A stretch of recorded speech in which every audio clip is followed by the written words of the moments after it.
Hi there, Brian Conway here from Achieve Success and welcome to 4 Minute Friday. Now, if you struggle with either sales objection handling or closing, then this video is for you because I'm going to give you two sentences, two questions, total of about 27 words that will help you deal with objections more effectively and more naturally move your sale forward into a conclusion, hence give you ability to close more effectively as well. And closing and winning business is what 4 Minute Friday is all about. So let's get started. Now, in this video, I'm going to assume that you're at the point of the sale where you're likely to start getting objections. You know, you've gone through your diagnosis and understanding what the business is trying to achieve or your customer's trying to achieve, and you've put forward your proposition and maybe some pricing, and now we're almost at the finish post, but there's likely to be those our nemesis, the objection that will come up and bite us. So this is a couple of techniques on how to deal with these really easily.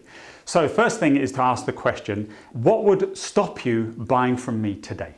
That's it, 9 words. What would stop you buying from me today?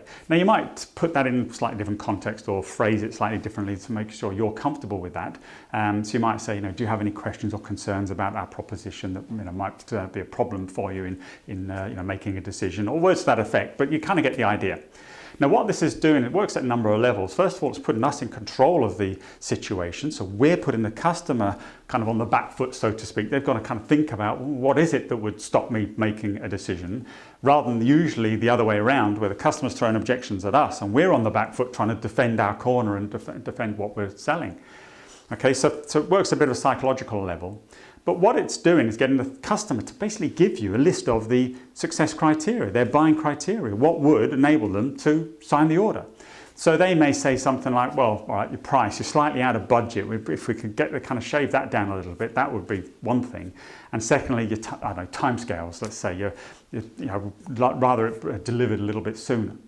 So that allows you to then ask the next question, which is what leads you into the closing phase. And this is what we call a test close.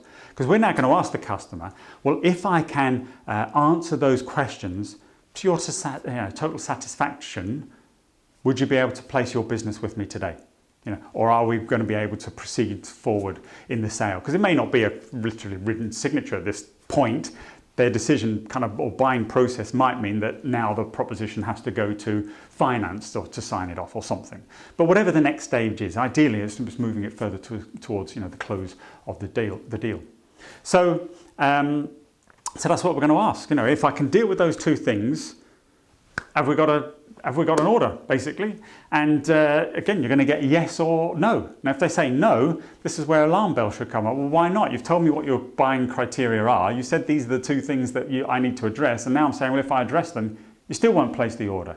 So that kind of gives you an indication that maybe these are false objections. Maybe they've made the decision to go with somebody else. They're just price pointing your offer or benchmarking you against the competition, and they've no intention of buying from you. So now you're at a point of qualification where you can say, well, hang on a minute, if I've got even if I address these and you still won't buy, what the hell am I doing here? All right. So which kind of rarely happens, I have to say. But what this does now is you know what your criteria is, you know what you've got to address to win the business, and you've got the customer to agree. If you address it, you've got the order. Okay. So 2 simple questions. Remember, 4 Minute Fridays are all about little tips and tricks. 2 questions, very simple.